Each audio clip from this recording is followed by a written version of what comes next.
হরে কৃষ্ণ। আমার শারীরিক অসুস্থতা এবং বিভিন্ন কাজে আমি একটু ব্যস্ত ছিলাম, যার জন্য আমি ভিডিও করে উঠতে পারছিলাম না। এখন অসুস্থ থাকলেও আমাকে ভিডিও দিতে হবে, কারণ অনেক দিন হয়ে গেছে আমি ভিডিও দিতে পারিনি।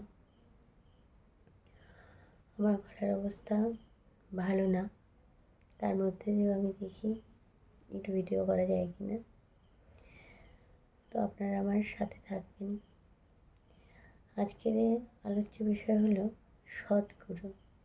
আমরা যে গুরু নির্বাচন করি, সেই গুরু কেমন হওয়া দরকার, সৎগুরু কাকে বলা যায়?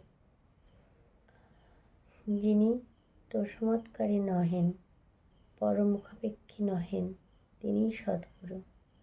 যিনি বাস্তব কল্যাণ বিষয়ে সম্পূর্ণ অবহিত, যাহার কোনো লোকাপেক্ষা নাই, যিনি সেবা পরিচালন বিষয়ে সম্পূর্ণ নিরপেক্ষ অর্থাৎ বাস্তবদর্শী, তাহাকেই সদ্গুরু বলে। হরে কৃষ্ণ।